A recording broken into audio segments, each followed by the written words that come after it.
बिस्मिल्लाहिर्रहमानिर्रहीम। अस्सलाम वालेकुम नाज़रीन।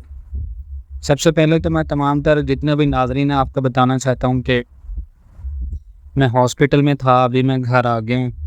अल्हम्दुलिल्लाह आज मेरा जो है वो तबीयत थोड़ी सी बेहतर हुई है और प्लेटलेट जो मेरा था 42 तक गिर चुके थे, वो अब 43 तक आना शुरू हुए हैं अल्हम्दुलिल्लाह।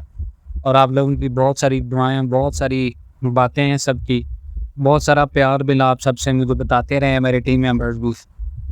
और मैं अभी आपको एक इन्फॉर्मेशन देने वाला हूँ। मैंने कहा चले मैं आपको आपसे रब्ता रखूँ, बहुत सारे लोग जो ग्रुप में नहीं हैं उनको मैं बता सकूँ कि उनके साथ क्यों बात नहीं हो रही। पाकिस्तान के अंदर गोल्ड मार्केट का मैं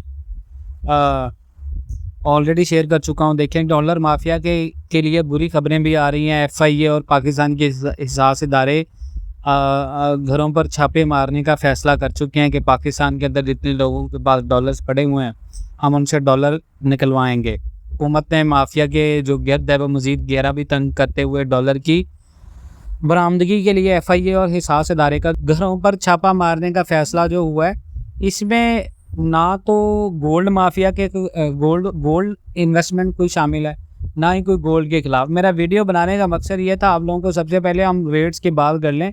तो रेट्स अभी 2:30 पे ये वीडियो रिकॉर्ड हो रही है, तो 1934 इंटरनेशनल मार्केट के अंदर है। पीस रेट 2,21,400 2,21,000 में चल रहा है। पठूर जो है वो 2,18,300 2,17,000। इंटरबैंक में डॉलर ट्रेड कर रहा है 294। दुबई रेट की भी बात करें तो 2,22,320 रुपये। अब बहुत सारे लोग यहाँ पर सवाल कर रहे हैं, मैं इस सिचुएशन में वीडियो इसलिए रिकॉर्ड कर रहा हूँ कि बहुत सारे लोगों का मिसलीड किया जा रहा है।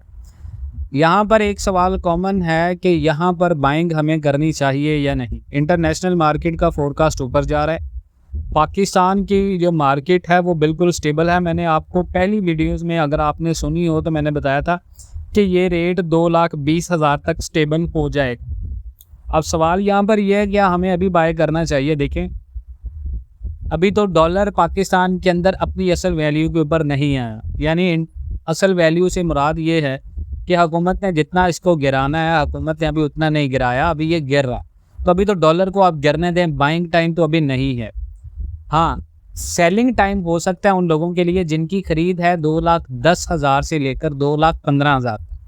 अगर आपकी खरीद है, आपको कैश की ज़रूरत है, पैसों की ज़रूरत है, आप फ़ौरन अपना सोना सेल कर लें और नई बाइंग का इंतज़ार कर लें।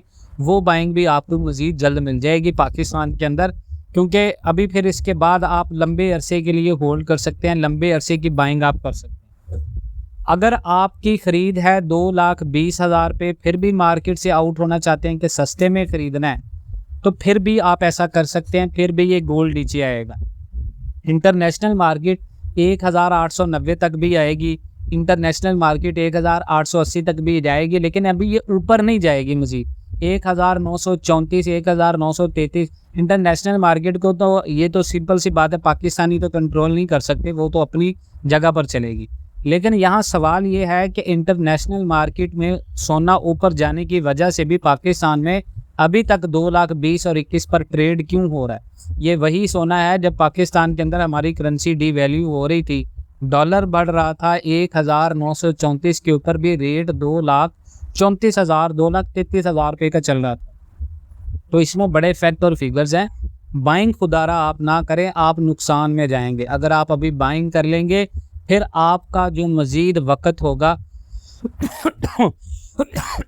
वो जाएगा नवंबर और दिसंबर और जनवरी तक।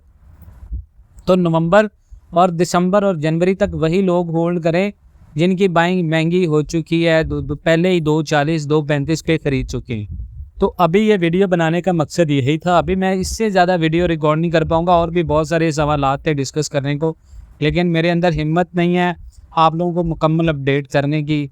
तो मैं इंशाल्लाह कोशिश करूँगा आने वाले दिनों में जल्दी से जल्दी रिकवर हो जाऊँ, ताकि मैं ट्रैक पर आ जाऊँ और तमाम भाई और बहनों को अच्छे तरीके से जैसे पहले मुस्तफ़ीद करता हूँ तो आपको मुस्तफ़ीद कर पाऊँ। मेरे हक़ में दुआ भी कीजिएगा। आपका बहुत सारा शुक्रिया। इंशाल्लाह मिलते हैं नेक्स्ट वीडियो में, तब तक के लिए अल्लाह हाफ़िज़।